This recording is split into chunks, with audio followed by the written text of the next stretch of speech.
Welcome to Bastard Quest. I'm the Game Bastard Kyle. Todd. Corey. Austin. We are playing COHORS CTHULHU, which is like other Cthulhu games, except set in the days of the Roman Empire. I thought we were all going to be drinking banquet beer. Oh, hey, hello. That's not how you pronounce. I always pronounced it Cohors.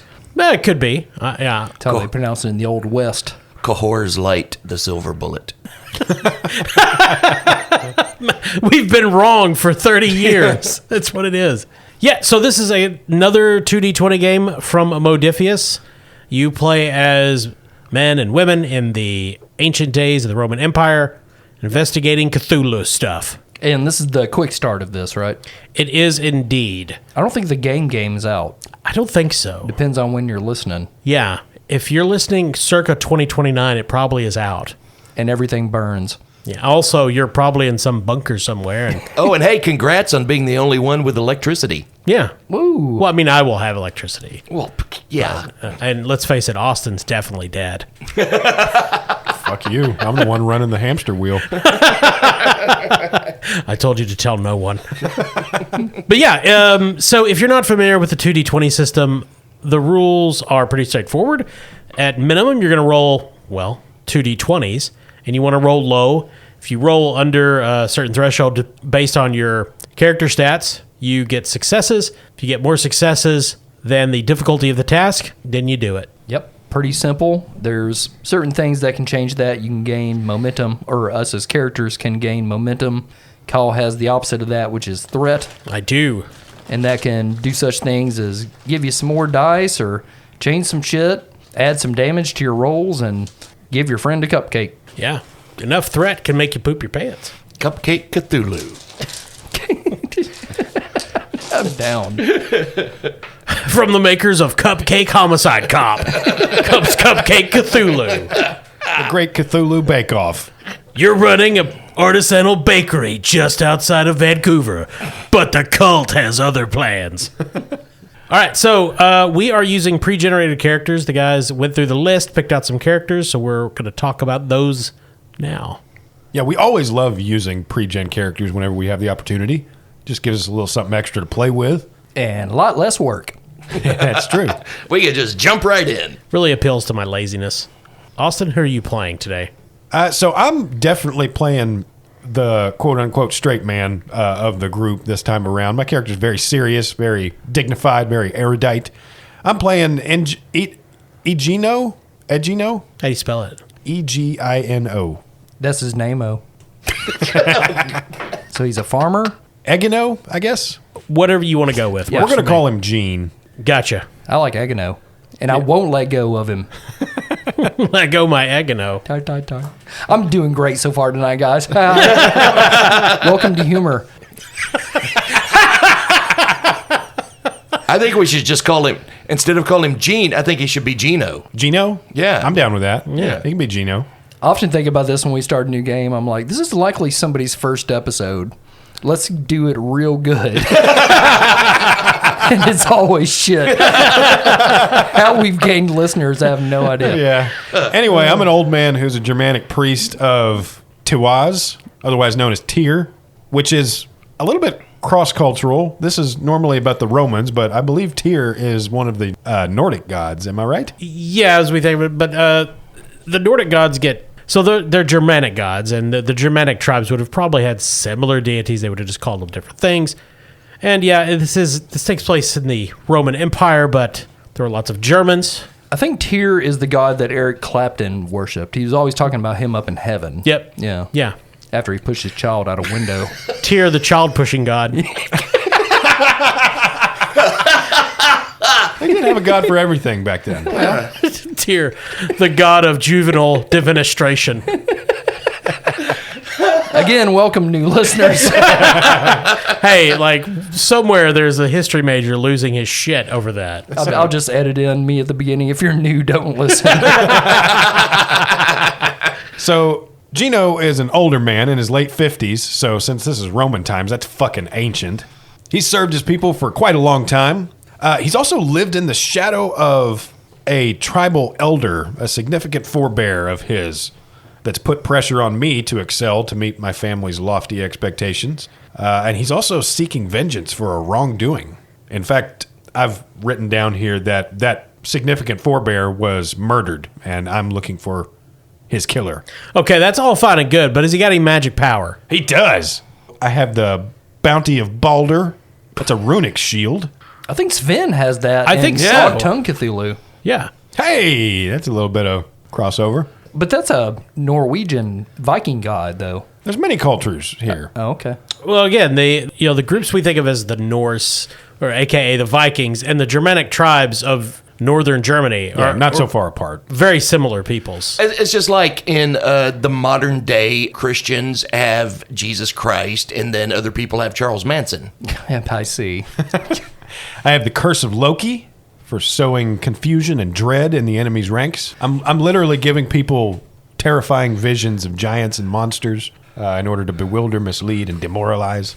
And I have the Ravens of Woden. That one fortifies my allies with the spirit of brave warriors battling eternally in Valhalla. So all of us become resistant to fear and terror whenever I use that spell. Cool. So you're the wizard. So this is definitely just buff spells. I'm a little bit disappointed reading through this that I don't have anything that fucks people up like a hammer. Corey. I'm playing Hero Dion. I think that's how you pronounce it. Herodion? Hey, okay. He's a Greek courier. Yeah, it's definitely Herodion. Yeah. So I assume Herodion. Dion the hero. Okay, and well, he's a Greek courier, so I take that to mean he's the mailman of the damned. Yep. In parentheses, schemer. I think that's his main class. Oh. He's a Greek man in his early 30s, led an interesting but sometimes difficult life. His memories of his family are hazy, but he's held on to one of being told his ancestors once lived in Atlantis before it fell. And it talks a lot in his description about how he's got Atlantean blood. And it totally reminds me of like redneck dudes talking about how they've got Cherokee blood. Absolutely. Especially now that we know from Right. our playing of Octone that we all have Atlantean blood in us. Right. Yeah, right. Yeah. I mean, it's a dude with no personality that's trying to jazz it up, but Yeah. but he's just a fucking rube. Corey, anecdotally, didn't you once run across a woman who claimed that she was 1/8 Bohemian? Yeah, she said she came from the Bohemian Indian tribe, and I was like, madam, I shall walk away. But yeah, like the redneck dudes in our time, I've always often refer to them as the trailer park of tears, those kind of guys. So you're playing a Greek redneck. Is that what you're... I don't know that he's a redneck.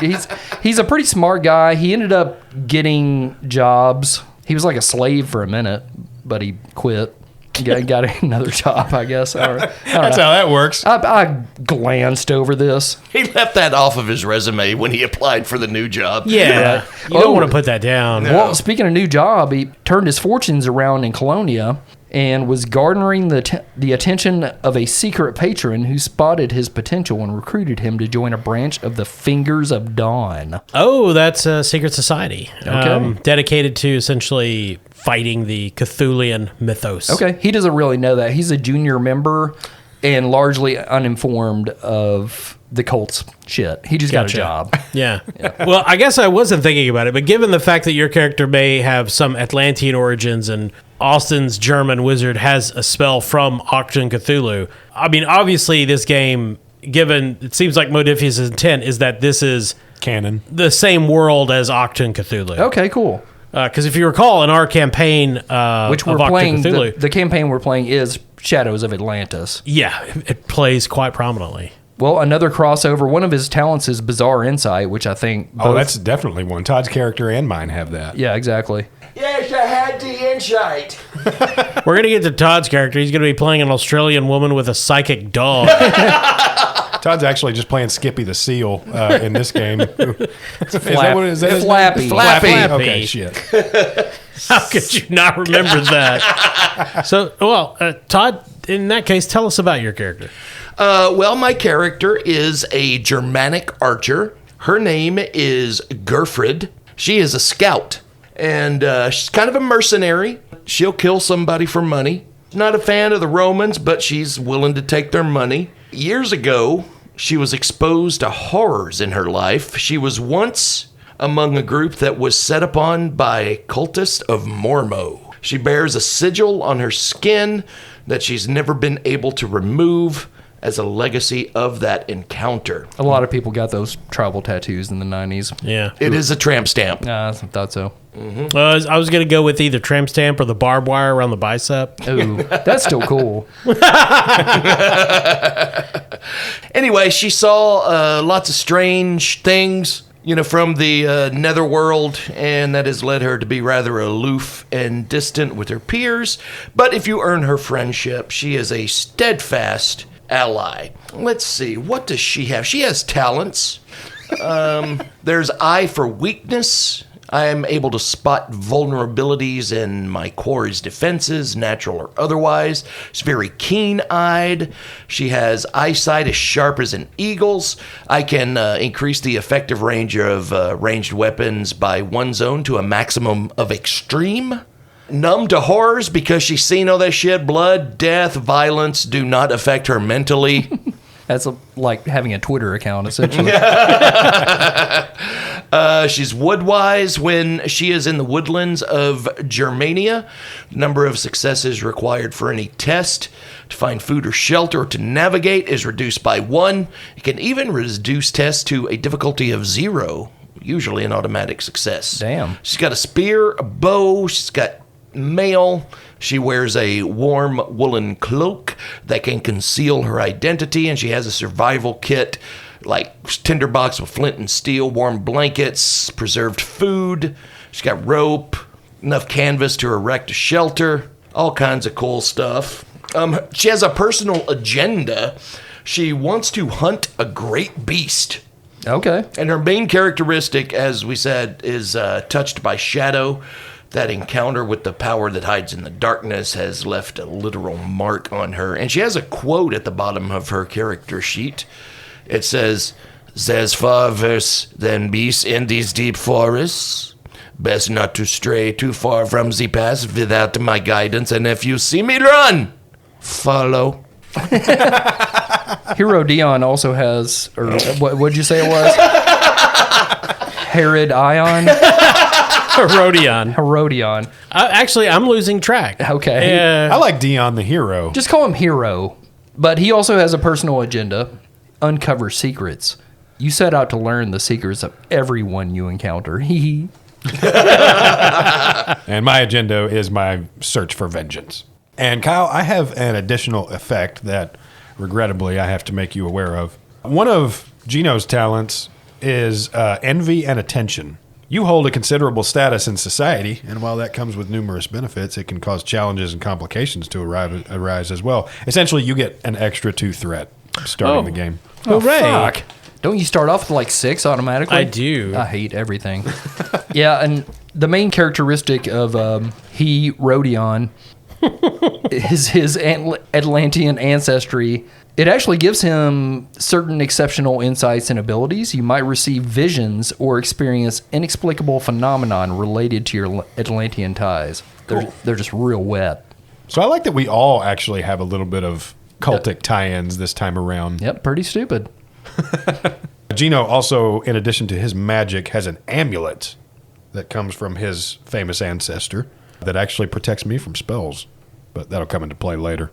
A short time ago, you joined a small caravan for a journey to the town of Lorium, deep in Germania. Having heard these frontier roads to be perilous and seeing the benefit of mutual protection.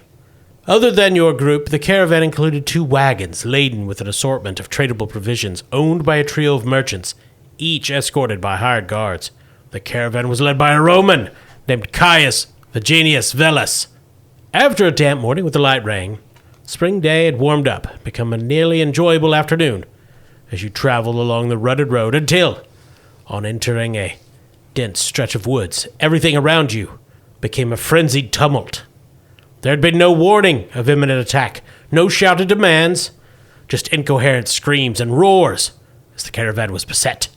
A dozen enraged madmen spilled from the shadows, weapons in hand, eyes wild and bloodshot, as they lashed out at anyone they could reach. The drivers of the wagons were pulled down and brutally clubbed like baby seals. Even as the few mercenaries... I added that part. Even as the few mercenaries protecting the merchants threw their weapons had joined the melee. It was settled, and a quick flurry of hacking blows, grunts of pain, and bodies falling to muddied soil. You were among the few survivors. You can hear hasty footfalls as the surviving attackers flee into the trees as suddenly as they first arrived. You and the other survivors are scattered in disarray across a wide area around the wagons, both of which have been damaged in the fight, with wheels shattered.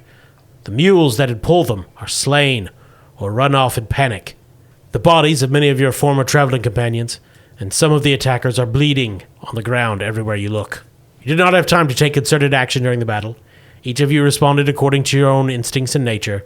Some of you drawing weapons to fight, others seeking cover or trying to withdraw to relative safety. Several of you suffered minor scrapes and bruises in the clash.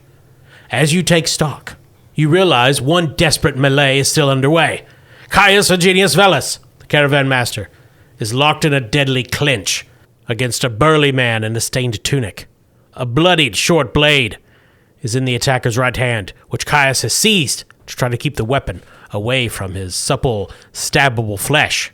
You can see a deep rent in the caravan master's side, a tunic now sopped with an alarming amount of blood. His strength is waning. So, Austin, what did your character, Gene, try to do in the fighting?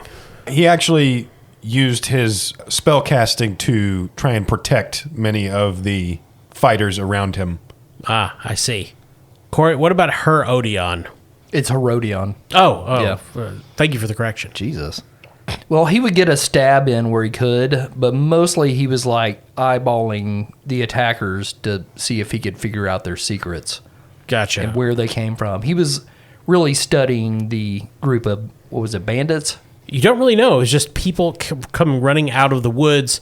Okay. They made no demands. They simply set upon you with hooks and swords. Okay, he was trying to figure out who the hell they were while throwing a stab every once in a while.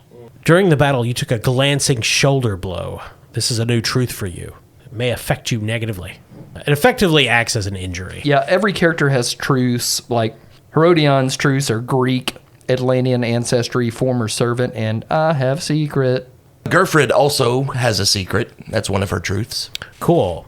Oh, so does Gene. So that works a little differently than other truths. If you recall, and for listeners who may not know, truths in Octon Cthulhu or Cohors Cthulhu are, well, true things about your character. I think most D20 games have this. I know Dune did, and I don't know, we played a bunch of shit. Yeah. It was essentially a mechanic for you to have specific characteristics to either leverage or take advantage of, but it was also mostly there to facilitate some of the talents that we had, which could create new truths about certain characters in the midst of like negotiations and stuff like that.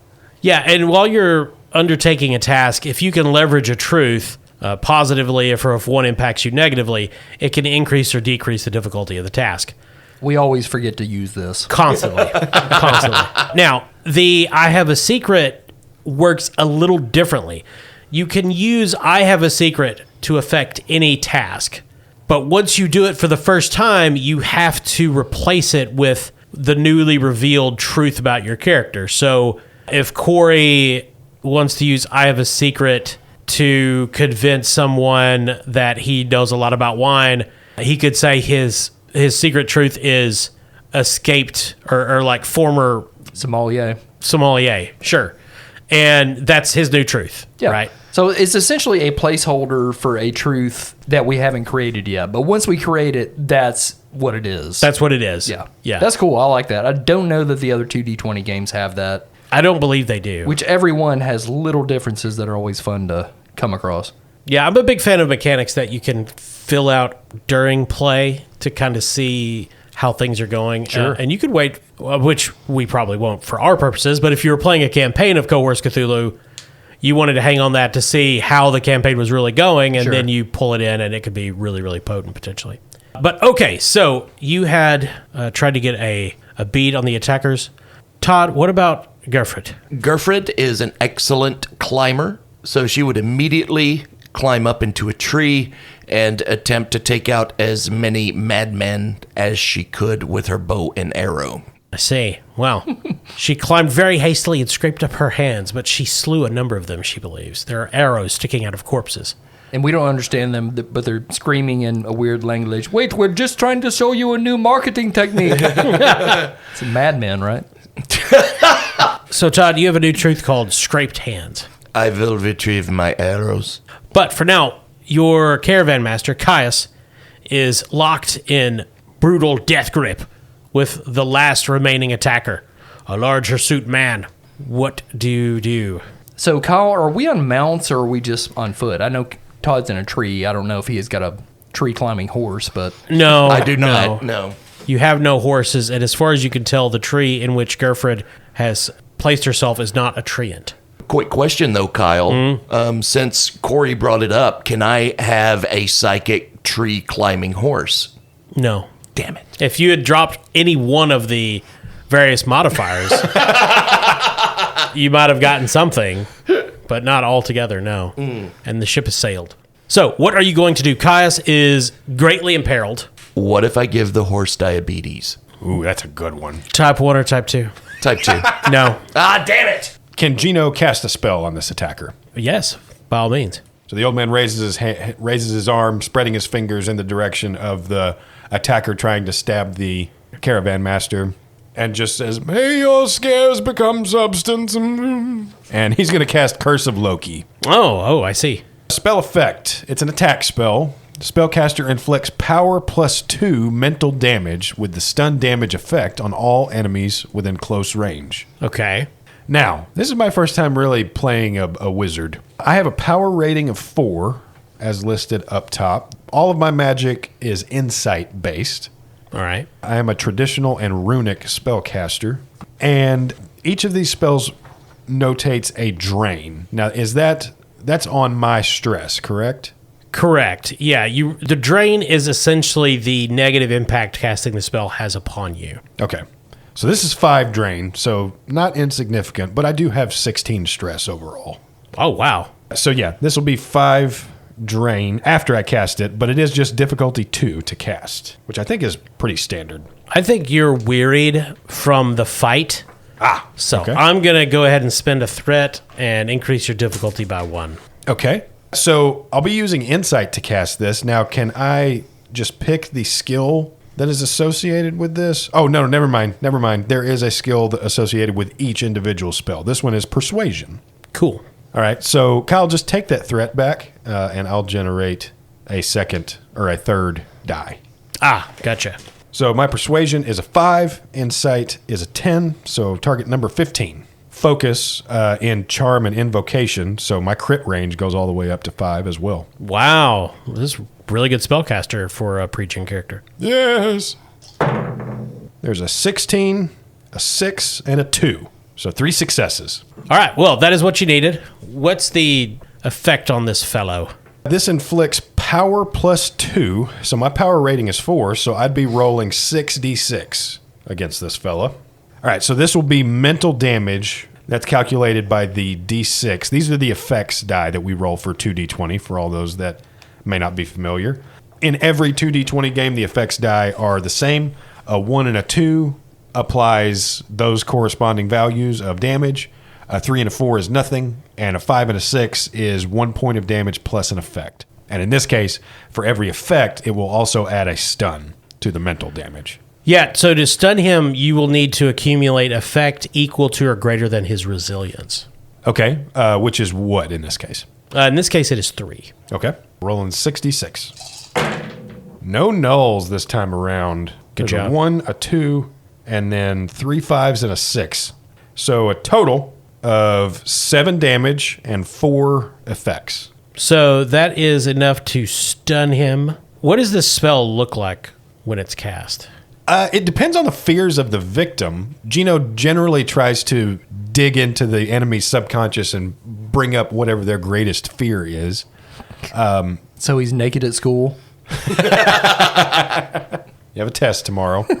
But when he casts this spell, the tips of his fingers light up the way he spreads them as he raises his arm and points it towards the enemy. And as his fingertips glow, the temples of the enemies within range, because this is just an AoE effect. This is not something that has to necessarily be targeted at just a single person. But the temples and eyes of every person light up as you see them reacting to whatever it is that they see. In this case, it looks like this dude is deathly afraid of some sort of insects, because he begins clawing at his skin and screaming as he stumbles back and almost ripping his robes off, trying to get whatever it is off of him.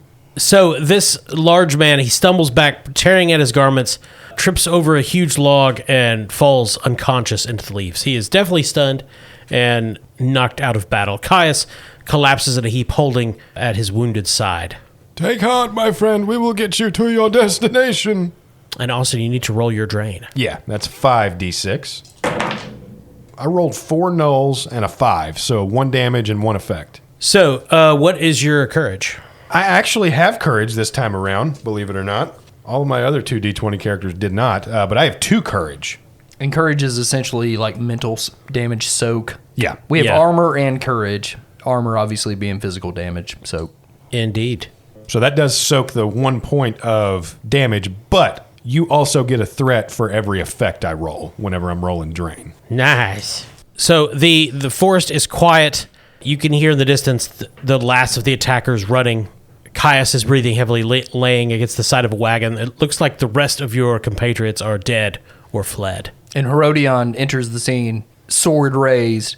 Don't worry, friends. I will make short work of this beast. Atlantean ancestors, grant me the strength and wisdom of the mighty sea turtle. And he attacks the stunned guy on the ground. It's So- like stabbing. Just hacking. Yeah. As you go over the log, this man is laying on his back, and his eyes are open and clear-eyed, and he raises, "Please, no, what's going on? You do not wish to meet your end at my blade? Who are you?" Herodion, "No, I Johnson, bear you no ill, friend, please." why have you attacked us? Who? I don't remember. What? What do you mean you don't remember?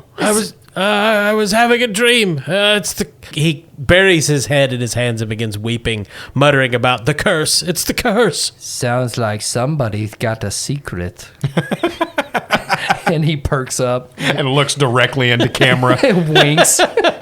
Caius is busy bleeding to death. Gerfrid will attempt to see to Caius. All right. Yeah, his tunic is wet with blood as his heart continues to pump it out of his body, since no one tried to give him first aid until now. Thank you, Todd. Well, I'm from Atlantis. We like wet. Todd, do you have any sort of medical skills? Survival. Yeah, sure. Parentheses, hunting and woodcraft. Well, you could craft a splint I was ready to say, to yeah, cram in the wound. that's what I was thinking. I'll just, whittle me down a log and Yeah. shove it in there to stop the bleeding. Kyle, might I assist here? I do actually have a cool under pressure talent for medicine. Oh, okay. Do you have medicine? I do. Medicine of 2. Well, perhaps you should do something. Okay, Todd, do you want to assist me? I will assist you. All right, so maybe Todd's survival skills could help me scavenge supplies for some sort of... Yeah, Todd, you can roll an assist. And for folks who don't know, an assist in COHORS CTHULHU is similar to that in Octo Cthulhu. Instead of rolling 2d20, you roll 1d20. And if you get any successes, they are essentially given to the person you're assisting. But to make those count, the main roller, in this case Austin, has to generate at least 1 success on their own. I think insight and survival would apply here. Yeah. Gerfrid's insight is 11, and her survival is a 3, so we're looking at a target number 14. Okay, And that's an 11. nice. So that's 1 success. All right, so Gino's cool under pressure talent says when the situation gets tough, you take a deep breath and get the job done. When you make a medicine-based test, you may spend a fortune point to automatically pass that skill test, but you generate no momentum.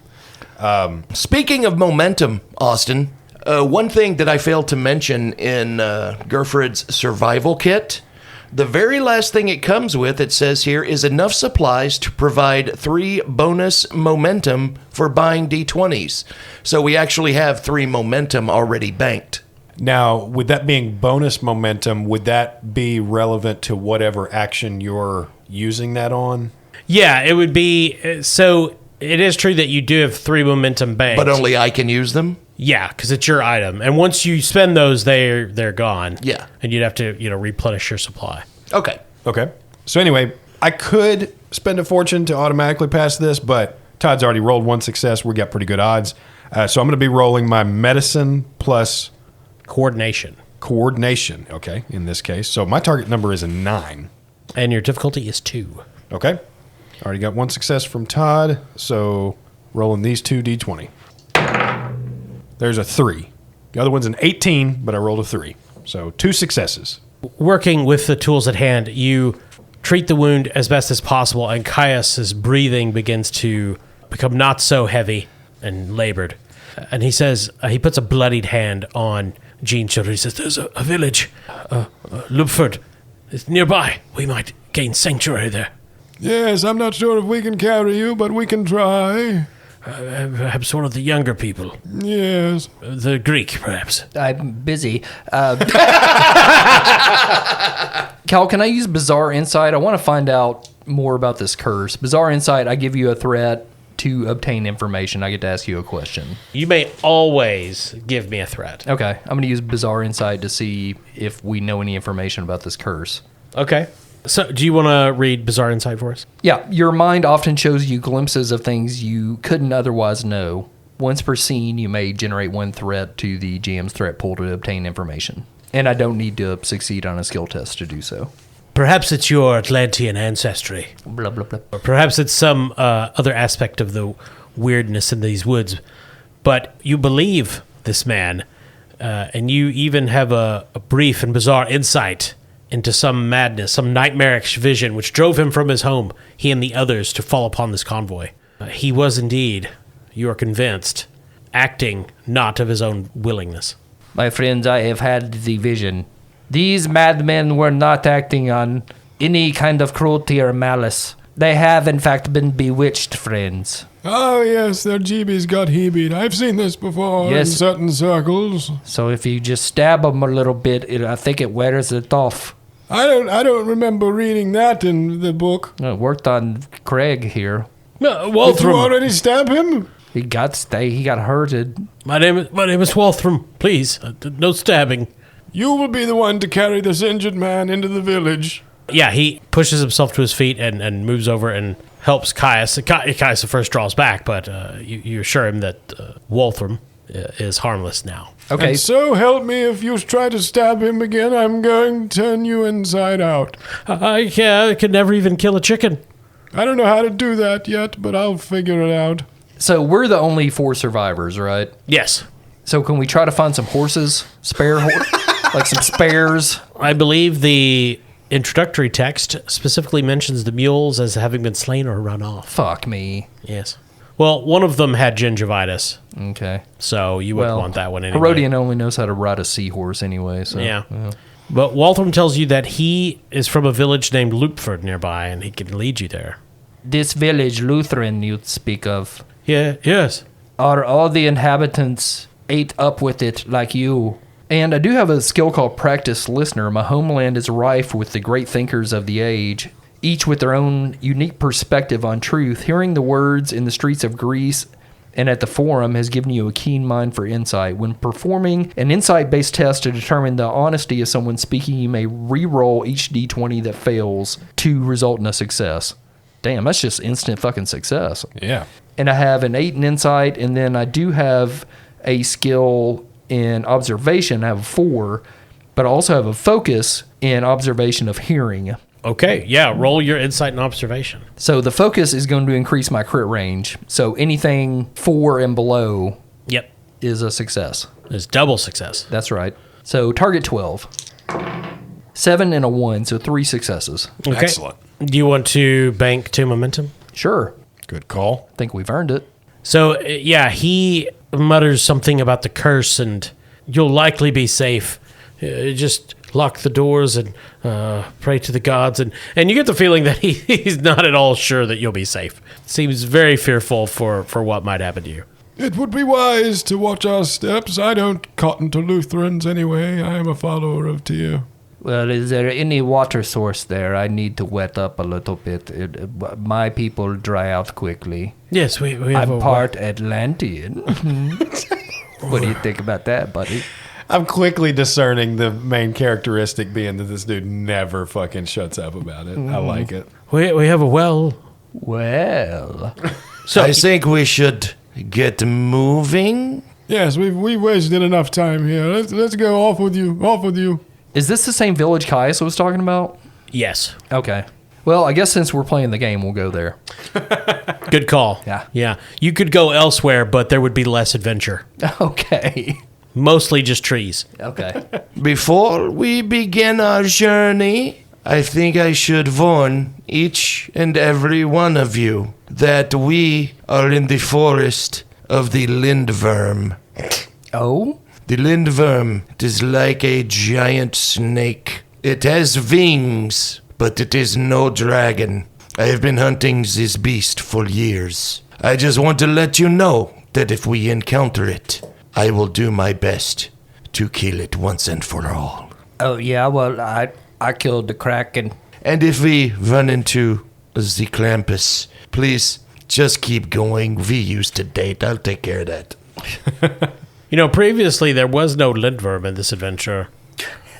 But Isn't that part of your character's goals or something, though? It is her personal agenda Oh. to hunt a great beast. Okay, cool. So I looked up some beasts of German myth, and I just liked the way Lindworm sounded. That must have been an old website because they're all over Germany nowadays. The Lindworms? Yeah. Yes, they had a big scandal over the kidnapping of the Lindworm baby. That's right. it's close to nightfall before you reach the village. The narrow trail cutting through the forest, hemmed in with dark pines, opens onto the outskirts of a Germanic settlement. Its thatched huts and buildings built close together within the long shadows of the surrounding forest. In cleared areas stand small and squalid farms, no bigger than can feed a single family, many looking overgrown and poorly tended. Scrawny cattle and goats peer at you balefully before lowering their heads to chew on the sparse vegetation. The huts on the periphery are dark and quiet. A few sullen workers are still struggling with heavy plows, while others are lugging bulging sacks into barns or onto rickety wagons, almost deliberate in ignoring their surroundings. While it is difficult to gauge the number of villagers who live in this place, you can see the roof of a larger structure at what seems to be the village center. Bothram, your home is shitty. Yes. Atlantis is much nicer. It's actually literally shitty. You see those big bulging bags they're carrying to the barns? Those are the early colostomy bags of the time. We call them Daves in Atlantis. It was a nice place before. He lowers his eyes. The curse. Tell us more of this curse. I don't know much, but Miltrude, she's the elder. She could tell you much. Well, what did you guys do that was so bad to get cursed? No, nice people don't get a curse. I don't know. I'm just a farmer. Yeah, I don't believe that. You got a secret. My old father was killed by a curse. I want to know more about this town. So, Walthram, while helping Caius, leads you to the large wooden hall, the center of the village. It's this sloped-walled building fronted by a pair of stout oak doors. As you approach, there's an older woman tending to a pair of elderly goats. She's feeding them little bits of vegetable. And she turns to you as you move her way. And Warley, looking at Walthram and then the rest of you, raises a hand in greeting. I'm Miltrude. Welcome. Who are you? Greetings, woman. I am Herodion. I see you're old.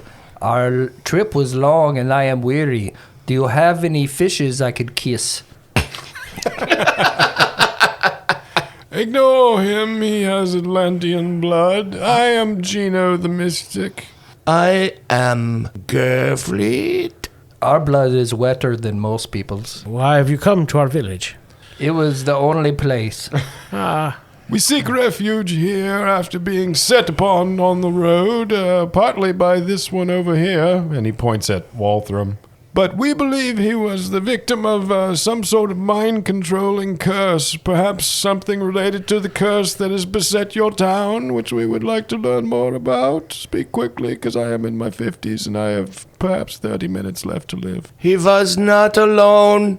There were others. It was a bunch of dudes. They come attacking. I assume they come from this village. Speak!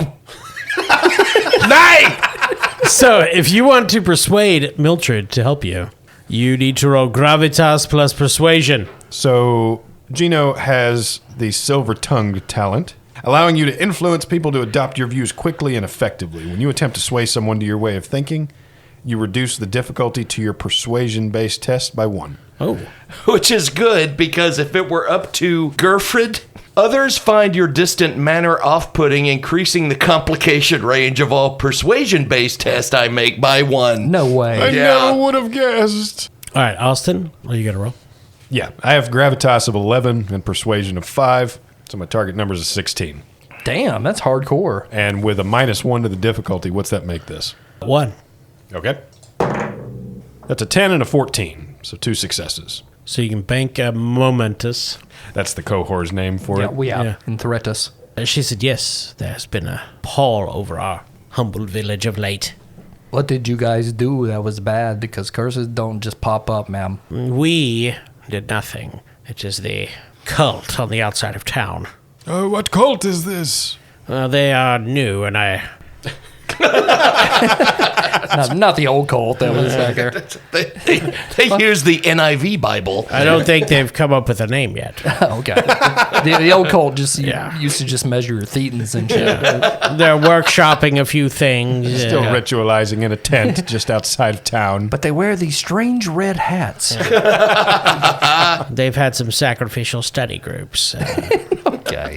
But she tells you it's not, it doesn't have a name. It's just a growing cult of some wayward folk from the village and a very old family led by 2 brothers, Gislin and Ingolf. Ghislaine and who? What are they doing back there? Ingolf. Okay. I am sorry, Fraulein, but I find you tiresome. I will bed down for the night, but first a question. May I cook one of your goats and eat it? No. Well, do you have perhaps a glass of water Yes. I would drink? 'Cause I will go lay down and feast on my anger. So she tells you that Gislin and Ingolf's family has been living in the region for many generations, but it seems to her that each heir has seemed crueler and more vindictive than the last. So there wasn't nobility as such in the Germanic tribes, but from her explanation, it seems these 2 brothers are the closest thing there is, a respected, or in this case, feared family with some significant land holdings on the edge of town. So this would be something Gino is very familiar with. His family is also the closest thing there is to nobility, according to these descriptions. He is a tribal elder himself as a politician. He comes from a Germanic tribe of the Bructeri, and I'm going to say the vendetta that he has is that the significant forebear, the tribal champion that is his ancestor, was his father that was murdered by a rival family member. So this will catch his interest if he encounters other families of essentially pseudo-nobility. Cool. Okay. So she explains that recently, in the last few months, Gislin's demeanor had changed. He had once been a kindly and responsible youth, but he'd recently become cold and callous. She fears he's consorted with unnatural spirits like many of his ancestors did. He's been attracting followers. Each day, the group becomes more cult-like and cruel, and she is certain that they're behind the curse, but she doesn't know how. What exactly are the effects of this curse upon your village, other than everyone occasionally turning into dicks on the road? Well, it's not necessarily on the road, but you sleep and then you have terrible nightmares, and when you awaken, perhaps something terrible has been done by you. Some of us are already trying to sleep! my people are known to sleep while still swimming. I know little of your people, but they sound quite different. Yes, we are great warriors, my madam. It's possible I am descended from a king. I guess it's technically possible. You No. literally know nothing about this ancient culture no. which you claim to be a part of. No, it's cool. They still live underwater. We had future stuffs. We had a car. And I know you don't understand these things, but a jet ski. We were working on that. And then my dad, he was cool. He was like the toughest guy. It's just an amazing coincidence that our society's leaders agreed to give land to anyone who was of the last remaining Atlanteans, and all of a sudden everyone starts to pop up thinking they're 1/8 Atlantean. When they sent me on this mission, they're like, "Who's the coolest dude?" They're like, "Oh, it gotta be Herodian." And they landed on you. Yeah, yes. it's gotta be Herodian, and I was just standing there like snapping and like tapping my foot because the octopus was playing drums, and Miltrude is nodding along. I buy it. and so I rode the jet ski to the surface, and here I am. So Gino turns back to the woman and says, So obviously you are not the only ones afflicted with a curse. Yes, it's a very different curse, but I How can suppose- we help you? help? You wish to help? Yes, we're travelers on the road. We seek to do good. I seek to maim the entire family of those who cursed my father into oblivion. And yes, how can we help you? Gislin and Ingolf and their followers have a farm. Walthorpe can take you. Perhaps you could persuade him to raise the curse, stop whatever he's doing. I can probably do that. I got experience in this. Oh, good. Yes. Atlantean, I just wanted to let you know that it has been months since I have taken a lover, just in case you want to get under the me. Now we'll go back to sleep and evade you. One time I convinced a crab to stop pinching. So if you could go now, that would be great to investigate. Okay, can you send us with any weapons or magic things, or do you guys even have anything? This place poor. Yeah. So like as Herodian says, this woman is standing next to two elderly goats, a derelict shack. I claim one of these goats as my steed. I knew that was coming. Come, Chrysius. Obviously, there will be no sleeping tonight. You can have one of the goats. This one is Black Peter, and this one is Gorloth. I wonder which one he gave you. Oh, no. This one may not have an affliction, but he is cursed. Well, But no, it is late at night, so she tells you that you can, if you should wish, stay in the wooden hall that is essentially like the village longhouse. yeah, we'll crash. That's fine. And while we're staying here, I wish to put a question to you. As a mystic, I do have the ritual supplies for conducting alchemical experiments. Is there anything we could do to try to mitigate the effects of this curse upon your land? I have no talents in the mystic arts. I don't know. This woman, she got nothing for us. Yeah, it's almost like the PCs are supposed to be the ones that do stuff. Why is it always like this, these games? I told you she was tiresome. I go to sleep now. Okay, well, apparently at nighttime. Okay, do you have any painting supplies? I can't sleep unless I paint. So she takes you into the longhouse where there's a table and places to sit and pallets in the corner.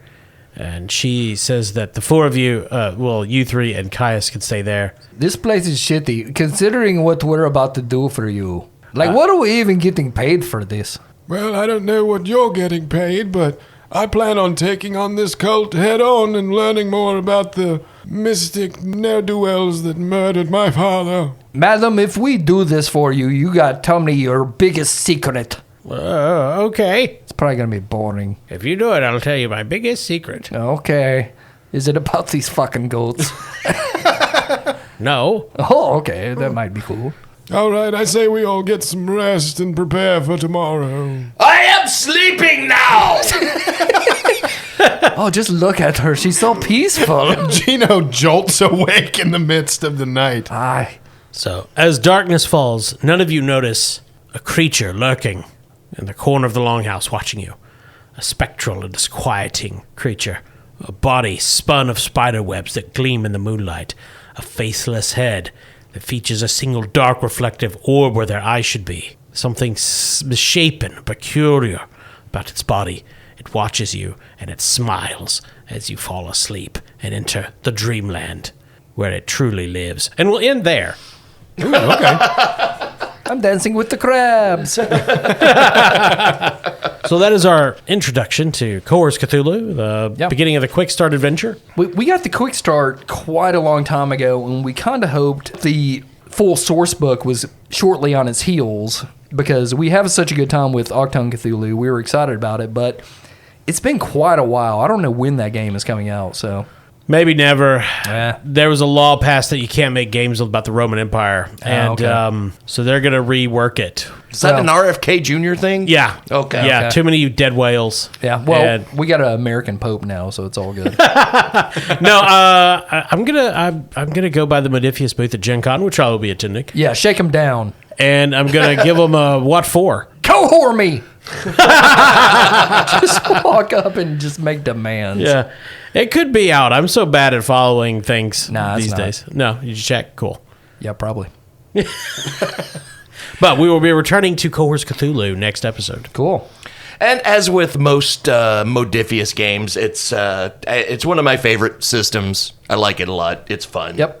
And I love playing with these, like Austin said earlier, the pre-generated characters, because as much as I love doing random character creation, which is one of my favorite things, I also love being given a character and not having to think. Well, one of the strengths of Modifius to me with their pre-made characters, they give you a lot to go on. Oh, hell yeah. They really do. Not all pre-gen characters have this much information. Yeah, just the structure of how their characters are built, things like these personal agenda, the characteristic, it gives us the thing to fixate on. Because Yeah. I think most of our best characters have revolved kind of around a single aspect that we just obsessively fixate on, and Yeah. it And then makes as that we- super you know, easy and intuitive. That's how Octone Cthulhu started out, and then the characters developed off of those initial things, and Yeah. it's a lot of fun. Though I will have to say the ones in this book were a little hit or miss. You guys picked the good characters, but I didn't understand the addition of Big John Flotsam.